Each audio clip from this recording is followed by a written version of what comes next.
जय श्री राम, जय Shri Krishna. Hi family, welcome back to my channel. मैं जयपुर राजस्थान की रहने वाली हूँ। मेरा नाम मधुबाला स्वामी है।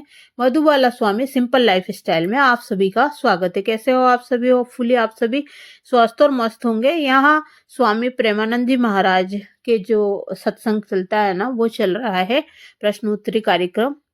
यहाँ पर कॉफी बना रही हूँ मैं, और बेटे के लिए, बेटे ने मेरे लिए चाय बना दी थी। चाय और पोहा मैंने खा लिया है, और मैं यहाँ पर पॉपकॉर्न और कॉफी बना रही हूँ। हस्बैंड जी उधर अपनी ड्रेस वगैरह निकाल रहे हैं नहाने धोने के लिए। और यहाँ पर स्पीड फास्ट हो गई थी, और अब ये पता नहीं कैसे कम हो गई है। शायद मैंने वही वाला सेट कर दिया होगा, इस वजह से। चलिए, पॉपकॉर्न बनता है।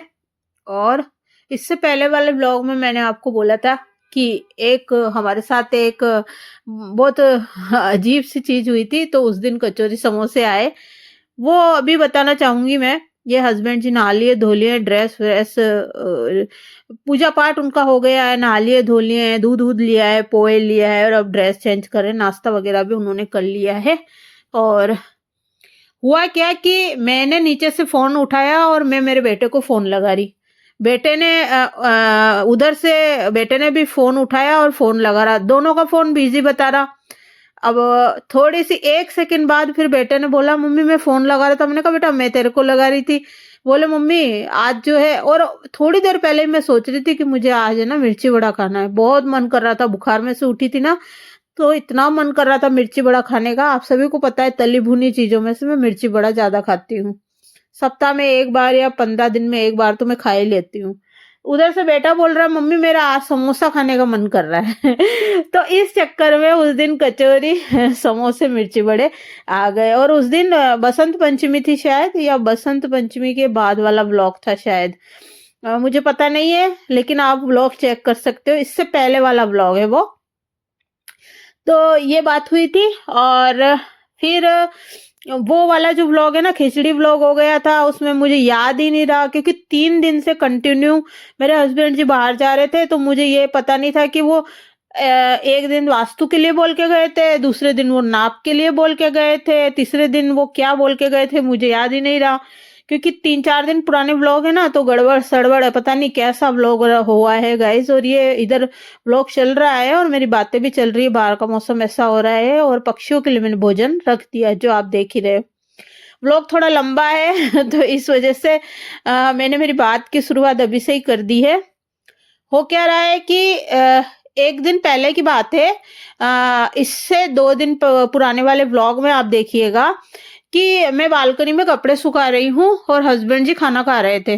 तो मैं बालकनी में उस दिन है ना, अंधेरे का क्लिप बालकनी का भी मैंने शूट किया था, क्योंकि मैं वहां कपड़े सुखा रही थी, तो क्लिप जरूर शूट करती हूँ मैं। तो यहाँ पर जो हस्बैंड जी सब्जियां लाए थे ना, वही सब्जियां आपको दिखा रही हूँ क्या क्या लेकर आए। और लाइव की तैयारी करूंगी अब, तो मैं तैयार हो गई हूँ, अब लाइव करूंगी। और तो उस दिन क्या हुआ, मुझे बालकनी में ना कुछ ऐसा सुनाई दिया, हॉस्पिटल हॉस्पिटल ऐसा कुछ सुनाई दिया। अब मैं हॉस्पिटल सुन के, अब क्या है, बालकनी का गेट बंद करके जब अंदर आते हैं ना, तो गेट की आवाज आ जाती है। तो शायद अंदर आने की आवाज हस्बैंड जी को आ गई, तो हस्बैंड जी ने बात करते करते टाइटल चेंज कर दिया, और मुझे पता ही नहीं चला कि वो फोन किसका था। हस्बैंड जी खाना खा रहे थे और वो फोन पर भी बात कर रहे थे। तो मैं बालकनी में से आई और उनके बेडरूम में आई, जब तक तो है उनका फोन कट गया था। फिर मैंने हस्बैंड जी को पूछा, मैंने कहा क्या हुआ, हॉस्पिटल हॉस्पिटल कर रहे हो, कौन हॉस्पिटल में भर्ती है? तो हस्बैंड जी ने बोला तू दिमाग मत लगा। तो ऐसे बोल दिया, तो मैं चुप हो गई। भाई उनको बताना होता तो वो वैसे ही बता देते। और वैसे भी गांव के और बहुत से है ना ऐसे बीमार हॉस्पिटल में रहते हैं, इलाज करवाने आते हैं, क्योंकि जयपुर बड़ा शहर है। यहाँ एक दो क्लिप शूट करी थी मैंने, और आज मैंने जो है ना, ये 3,900 लोगों ने मेरी लाइव को आज वॉच किया था। एक ऐसी रेमेडी बताई थी जो कि बहुत ही खास है सिर दर्द के लिए और सभी रोगों के लिए, बच्चों के लिए, है ना। मैंने वो लाइव देखिएगा, उसमें मैंने क्या क्या बोल रखा है। और यहाँ पर मैंने आज मिक्स 7 दाल मिक्स बनाई है। तो चलिए बात को कंटिन्यू करते, रोटी बनाती जा रही हूँ। इधर इधर हस्बैंड जी आ गए हैं। और तो मैंने जब पूछा ना, तो उन्होंने बोला कि तू दिमाग मत लगा। अब होता क्या है गाइस, मुझे समझ में तो आ गया था कि कोई ना कोई हॉस्पिटल में भर्ती है, या कोई ना कोई बीमार है, या कोई मान लो चाहे आस पड़ोस में भी हो, चाहे गांव का हो, चाहे रिश्तेदार हो, किसी के भी कहीं पे भी कोई भी बीमार हो या कोई खत्म हो गया हो, तो हस्बैंड जी मुझे जल्दी से कोई बात बताते नहीं हैं, क्योंकि मैं बीमार ज़्यादा रहती हूँ और थोड़ी मैं इमोशनल टाइप की हूँ, तो मेरे दहशत जल्दी हो जाती है और मैं बीमार पड़ जाती हूँ। फिर 3-4 दिन तक मैं खटिया पकड़ लेती हूँ। यहाँ पर हस्बैंड जी फूल लाए हैं और देखिए ऑन ऑन कैमरा देखिए किस कर रहे हैं। मुझे बड़ी हँसी आ रही थी, इतनी हँसी आ रही थी, इतनी हँसी आ रही थी। पहले तो है ना यूँ कैमरा ऑन था ना, तो पहले किस करते-करते रुक गए, फिर बाद में कर ली, मुझे हँसी आ रही थी। और ऐसे पहले आप मेरे व्लॉग में देखिएगा, जब से मेरी व्लॉग की जर्नी शुरू हुई मेरे यूट्यूब की, हस्बैंड जी मुझे बुके ला के देते हैं, कभी गुलाब का फूल लेकर आते हैं, कभी जो है बुके, हमेशा बुके दिया करते थे। मैंने मेरे रसोई पे 12 बुक एक साथ मैंने दिखाई भी थी। बुक पुस्तक नहीं, बुके, फूलों का जो गुलदस्ता होता है ना, मैं उसकी बात कर रही हूँ। और घुटने के बल बैठ के, और जैसे बॉयफ्रेंड गर्लफ्रेंड करते हैं ना, क्योंकि देखिए मेरे तो बॉयफ्रेंड भी यही है और इनके लिए मैं ही गर्लफ्रेंड हूँ। देखिए मेरी तो जो है ना, फिर ये लाके देते हैं ना, तो बहुत अच्छा लगता है मन को कि हाँ ये चलिए, इनको याद तो रहता है। हर कभी ले आते हैं, किसी मोड़ पे फूल की दुकान हो तो वहां से ले आते हैं, बुके ले आते हैं, कभी कभी फूल ले आते हैं। और रोज सुबह डेली भगवान के मंदिर में फूल चढ़ाते हैं ऊपर से लाके, और मुझे भी फूल लाकर देते हैं। यहाँ आपने देखा, अभी ससुर जी की थाली मैंने सर्व करके दे दी, हस्बैंड जी देकर आ गए हैं, और यहाँ पर हस्बैंड जी खाना खा रहे हैं। और ये देखिए यहाँ पर कबूतर जो है चुग्गा चुग रहा है, ये देखिए आपको दिख रहा होगा, मैं जूम करके दिखा रही हूँ। तो होता क्या है, आज मैं सारी बातें बताऊंगी आपको, सच्चाई, कि हस्बैंड जी जल्दी से कोई भी बीमार हो, कुछ भी हो, मुझे नहीं बताते हैं, बिल्कुल भी नहीं बताते। तो मैं उस दिन घबरा गई थी, तो मुझे पूरी रात नींद नहीं आई बिल्कुल भी। सच बता रही हूँ गाइज, मैंने हॉस्पिटल का नाम सुना ना, मैं पूरी रात है ना मेरी कैसी कटी। उसी टाइम अगर मैं मम्मी को फोन लगा लेती तो हस्बैंड जी सोचते कि अब ये चिंता कर रही है, तो मुझे डांटने लग जाते। तो मैंने उस दिन तो मम्मी को फोन नहीं लगाया, लेकिन पूरी रात मुझे नींद नहीं आई। और दूसरे दिन फिर मैंने मेरी मम्मी को फोन लगाया कि कहीं मेरी मम्मी तो बीमार नहीं है, क्योंकि बहुत दिनों से मेरी मम्मी बीमार चल रही है, उनको खांसी हो रही है अभी, सर्दी जुकाम खांसी, तो काफी दिन से वो बीमार चल रही है। तो मेरे ना ऐसी दहशत बैठ गई थी बहुत ज्यादा। जब मम्मी से बात कर ली तो तसल्ली हो गई फिर मुझे। लेकिन मुझे हस्बैंड जी ने फिर कुछ भी नहीं बताया। ऐसा कई बार होता है, कोई 50 बार साल में। क्योंकि देखिए जयपुर माना हुआ यहाँ पर हॉस्पिटल है बहुत सारे, जो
7-8 लोहे की, और ये गुड़ देके, छोटे छोटे बच्चे हैं वहां पर, बछड़े जिसे बोलते हैं, तो मैं रात को ही रोटी बना के रख दी हूँ।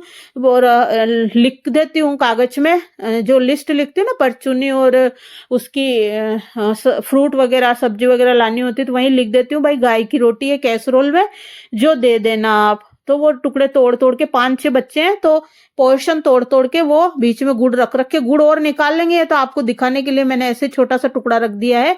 गुड़ और डिब्बे में से निकाल लेंगे और वो सब बच्चों को खिलाएंगे, ऐसा मैं करती रहती हूँ, आपने देखा होगा। यहाँ मैं बाजरे की रोटी बना रही हूँ और ये मेथी का आटा लगाया था मैंने, तो मेथी के आटे की मैं रोटियां बना रही हूँ, पराठे नहीं बना रही हूँ। पराठे गरिष्ठ होते हैं, हम लोग पराठे कम खाते हैं। और मेरे जो है डायबिटिक में मक्की ज्वार बाजरे मोटे अनाज की रोटी बोल रखी है, तो मैं कभी कभी बना लेती हूँ। और यहाँ पर ये जो मैंने दवाई बनाई थी अपने लिए, ये दवाई मैं मेरे हस्बैंड जी को भी खिलाने वाली हूँ, क्योंकि उनके भी B12 है, मेरे हस्बैंड जी के भी। और उनके क्या करूंगी, आधी दवाई में मैं पिसी हुई चीनी मिला दूंगी और उसके लड्डू बना दूंगी, तो क्या है वो फिर आसानी से खा लेंगे। नहीं तो लेकिन वो फिर नारियल नहीं खाते, उनको नारियल से एलर्जी है। पहले उनसे पूछूंगी कि वो खाएंगे कि नहीं खाएंगे, तभी मैं पिसी हुई चीनी मिलाऊंगी, नहीं तो फिर वो फेंकनी पड़ेगी, क्योंकि मेरे को तो डायबिटीज है, मेरे लिए तो एक चिमटी चीनी भी जहर के समान है। तो पूछ करी, क्योंकि वो नारियल नहीं खाते मेरे हस्बैंड जी, और ये दवाई नारियल से बनी थी, आप सबने देखा था। बात मेरी अधूरी रह गई। मेरी जब नंदा मौसी मरी ना, तो 3 दिन हो चुके थे, मेरी मौसी खत्म हो गई थी, भगवान उनकी आत्मा को शांति प्रदान करे। तो और ये व्लॉग जिस दिन आएगा ना, उस दिन जो है मेरी सास भी खत्म हुई थी 8 फरवरी को, और ये व्लॉग 8 फरवरी को, ये भी 8 फरवरी को ही आएगा। तो भगवान मेरी सासू माँ की आत्मा को भी शांति प्रदान करे और हमारे ऊपर आशीर्वाद बनाए रखे, मेरी मौसी भी और मेरी जो है सासू माँ भी। तो मौसी जी का तीये की बैठक थी ना, तब मुझे पता चला कि मेरी मौसी खत्म हो चुकी है, और तीये की बैठक में मैं गई थी। अब आप सोच लीजिए, मुझे एक तो भीड़ भाड़ वाली जगह, मैं शादी फंक्शन वगैरह में इसलिए नहीं जाती मरण मौत में, मुझे सफोकेशन होती है बहुत ज्यादा। और फिर होता ये भी है कि जहाँ परिवार होता है, अगर कोई कुछ छोटी मोटी बात भी मुझे बोल दे ना, तो वो मुझसे बर्दाश्त नहीं होती, झूठी बात है ना। मेरी सासू माँ के टाइम भी मैं 12 दिन वहां पर नहीं रुकी थी। क्यों नहीं रुकी थी वो जो है आप सभी को मैंने बताया भी था, और फिर कभी मौका मिलेगा तो जरूर बताऊंगी आप सभी को कि किस क्या हुआ था जो मैं 12 दिन वहां पर नहीं रुक पाई थी, किस वजह से। तो मौसी खत्म हुई तो 3 दिन बाद मुझे पता चला। तो आप सोच लीजिए कि अगर हस्बैंड जी कोई चीज छुपा रहे हैं, कोई बात छुपा रहे हैं, मेरे भले के लिए ही छुपा रहे हैं, ताकि जो है मुझे टेंशन ना हो और मुझे तकलीफ ना हो। नहीं तो खाना जो मिल रहा है ना इन लोगों को, वो भी नहीं मिलता है। मैं 4-5 दिन तक बीमार पड़ी रहती हूँ, मेरा शुगर हाई लेवल पर हो जाता है, BP मेरा बढ़ जाता है, थायराइड बढ़ जाता है, उसी टाइम मुझे हॉस्पिटल में ले जाकर एडमिट कराना पड़ता है। ये कई बार हो चुका पहले। तो इस मारे हस्बैंड जी कोई भी हॉस्पिटल में भर्ती होता है तो मुझे नहीं बताते, कोई खत्म हो जाता है तो मुझे नहीं बताते। आई लव यू पतिदेव, लविंग एंड केयरिंग मेरे हस्बैंड हैं। I love you so much always. और आप मेरी इतनी केयर करते हो, मैं तो आपके पैर धो के भी पीऊं तो कम है हस्बैंड जी, पतिदेव जी। और मैं पतिदेव ही बोलती हूँ, वो मुझे देवी बोलते हैं। वैसे आप सभी के सामने मैं स्वामी जी, हस्बैंड जी ऐसे बोलती रहती हूँ, लेकिन बहुत लविंग एंड केयरिंग है मेरे हस्बैंड, और मेरी बहुत केयर करते हैं, मेरा बहुत ध्यान रखते हैं, मुझे फूलों की तरह हाथों में रखते हैं, और बहुत मेरा काम घर का करवा के जाते हैं जब शॉप पर जाते हैं। अब बात करते करते मुझे रोना आ रहा है गाइस, इतने अच्छे हैं मेरे हस्बैंड। तो फिर मैंने खड्डे ज्यादा नहीं खोदे और न ही पूछा कि कौन भर्ती है कौन क्या है, वो अपने स्तर पे निमट लेते हैं। कोई भी अगर कभी भर्ती भी होता है ना हॉस्पिटल में, तो मेरे हस्बैंड जी सब संभाल लेते हैं और मुझे वो जानबूझ के बताते नहीं है। तो मैंने खड्डे अभी तक मैंने खड्डे खोदे नहीं और नहीं मैंने पूछा। बाकी मुझे एहसास हो गया था, और मैं प्रार्थना भी कर रही थी कि भगवान जो भी हॉस्पिटल में भर्ती है, कोई भी हो, वो चाहे गांव का हो या कोई रिश्तेदार हो, तो भगवान उनको जल्दी से जल्दी ठीक कर दे। बाकी जो भी है मेरे हस्बैंड जी कह रहे हैं तो सही कह रहे होंगे, वो इसीलिए नहीं बताते वो मुझे, इसीलिए उन्होंने मुझे सही कहा कि तू दिमाग मत लगा। कोई बात नहीं, लव यू पतिदेव। मैं और यहाँ पर अभी मैंने बताया था कि कितनी गंदी उसकी जाली हो गई थी, और बेटे ने मुझे वैक्यूम क्लीनर चलाना सिखा दिया है। अब मैं लाइव डेमो दूंगी आप सभी को, और मैंने सीख लिया है, कचरा भी आ गया था और बहुत अच्छे से चल रहा था गाइस, बहुत अच्छा है। और बस मैं यूज करूंगी जब आपके साथ जरूर शेयर करूंगी। अभी तो थोड़ा सा यूज किया था मैंने, और फिर मैंने उसको रख दिया था। यहाँ सब्जियां वगैरह धुली हुई रखी हुई है, बर्तन का ढेर लग रहा है, बर्तन मच गए, इधर साफ सफाई पूरी कर दी है मैंने। ये देखिए पूरी यहाँ पूरा इस तरीके से हमारी स्लैब है, और रेड और उस क्रीम कलर का फर्नीचर है जो कि मैंने आपको दिखा रखा है, ठेठ ऊपर से लेके नीचे तक। एग्जॉस्ट लगा लगा हुआ है, चिमनी लगी हुई है, छत वाला पंखा लगा हुआ है, साइड वाला पंखा लगा हुआ है और गीजर वहां पर दिखाया ही था मैंने। और आरओ जो है एक फर्नीचर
मैं मेरे हस्बैंड के काम में इंटरफेयर नहीं करती और हस्बैंड जी मेरे काम में इंटरफेयर नहीं करते। मैं अपने स्तर पे काम करती हूँ, वो अपने स्तर पे काम करते हैं। तो वो जो भी करते हैं मेरे लिए ही करते हैं, मेरे अच्छे मेरे भले के लिए ही करते हैं, ताकि मैं बीमार ना पड़ूं, क्योंकि बहुत सारे रोग है मेरे को, इस वजह से वो करते हैं। तो मुझे भी उनके जो फैसले हैं उनका सम्मान करना चाहिए और मुझे उन पर पूरा विश्वास है। वो जो भी फैसले लेते हैं सही लेते हैं और मैं उनके साथ हूँ। मैं हमेशा ही कहती हूँ कि मेरे हस्बैंड जो है बहुत अच्छे हैं, लविंग एंड केयरिंग। मैं ये बोलती रहती हूँ। और आज जो है बहुत ज़्यादा मेरी तबीयत खराब हो रही थी, बहुत ज़्यादा काम करके मैं थक गई थी। तो बेटे ने मटर पनीर की सब्जी मंगाई है ऑर्डर करके, तो ये सलाद आया है, तो बेटे की थाली सर्व कर रही हूँ यहाँ पर मैं। और बेटा खाएगा, बेटा खाना खा ले। और बस वो मेरी बेटा बहुत केयर करता है मेरी। रोटियां मैं बेल भी देता है, वो सेक भी देता है वो जब इमरजेंसी होती है। चाय तो रोज दोनों टाइम बेटा ही बनाता है, दिन की चाय भी बेटा बनाता है और सुबह की चाय भी बेटा बनाता है। पहले सुबह की चाय हस्बैंड जी दिया करते थे मुझे और गर्म पानी दिया करते थे थायराइड की गोली खाने के लिए। और चाय भी बनाकर हस्बैंड जी दिया करते थे, लेकिन मेरे ससुर जी की वजह से फिर मैंने उनसे चाय बनवाना बंद कर दिया, क्योंकि वो ऊपर बहुत भाग दौड़ करते हैं और वहां पर ससुर जी के कमरे में झाड़ू लगाना, पोछा लगाना, चद्दर चेंज करना, ससुर जी को दवाई गोली देना, खाना पकड़ाना, उनके पहले कपड़े धोना। अभी तो ससुर जी खुद धो रहे हैं कपड़े, लेकिन अच्छा लगता है देखकर। यहाँ यहाँ पर मैंने आज दिन में दवाई बनाई थी ना, वही दूध मैंने लिया है, आप सबने देखा था, और उसी में मैं चीनी डाल रही हूँ और उसमें थोड़ा दूध और मिला दिया है, इलायची अदरक मिला दिया। तो वही दूध मैं हस्बैंड जी और ससुर जी को दे रही हूँ, जिसमें मैंने नारियल का गोला उबाला था, दवाई बनाई थी, आप जाके लाइव देख सकते हो। और यहाँ पर मिर्ची सेक रही हूँ और ससुर जी खा लेते हैं ये सब्जी, बस मिर्ची सेक देती हूँ तो मिर्ची रख दूंगी, ससुर जी की थाली सर्व करूंगी। अभी देखकर भी बहुत अच्छा लगता है। ससुर जी पाठ पूजा कर लेते हैं, नहाले धो लेते हैं, कपड़े धो लेते हैं, ऊपर छत पे चले जाते हैं, टीवी देख लेते हैं, भजन सुन लेते हैं और वाणी जी की पुस्तक पढ़ लेते हैं और मोबाइल में जो है फोन पर बातें कर लेते हैं और अपनी माला फेर लेते हैं। सब काम अब वो कर लेते हैं, दवाई गोली टाइम टू टाइम खा लेते हैं, नाश्ता कर लेते हैं। मैं उनको फुल डाइट नाश्ता देती हूँ, दोनों टाइम खाना खिलाती हूँ। जब वो दिन में बोल देते तो कभी जूस कभी कॉफी दे देती हूँ। तो इस तरीके से हम, और अभी इतने दिन लड्डू चल रहे थे, ससुर जी के लड्डू अभी चल रहे हैं। उड़द दाल का लड्डू है और मेथी का लड्डू है। पोहे रोज डेली पोहे देते हैं, 2 तरह की नमकीन देते हैं और गाजर का हलवा देते हैं। अभी ये चल रहा है ससुर जी का, जो कि आप सभी के सामने है। और सुबह अभी जो है हस्बैंड जी ही सुबह देकर आते हैं नाश्ता, उड़द दाल का लड्डू और गोंद का उड़द दाल का लड्डू, मेथी का लड्डू, पोहे, 2 तरह की नमकीन और हलवा। हलवा वो खुद ही गर्म कर लेते हैं मेरे हस्बैंड जी, क्योंकि उन्होंने माइक्रोवेव चलाना सीख लिया। इससे पहले वाली थाली ससुर जी की थी जो दे दी है मैंने, और ये हस्बैंड जी की थाली है।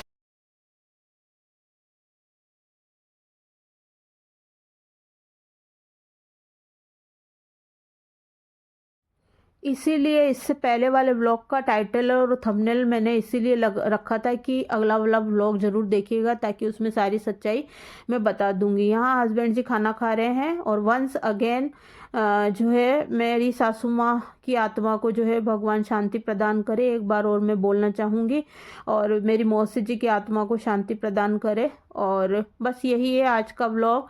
जो भी मेरे हस्बैंड मेरे बारे में सोचते हैं या मेरे बारे में कुछ करते हैं तो मैं उनके साथ हूँ, और वो जो भी सोचते हैं सही बोलते हैं, और हमेशा उनके साथ हूँ मैं। वो जो भी करते हैं मेरे भले के लिए करते हैं। तो थैंक यू सो मच पतिदेव, लव यू ऑलवेज।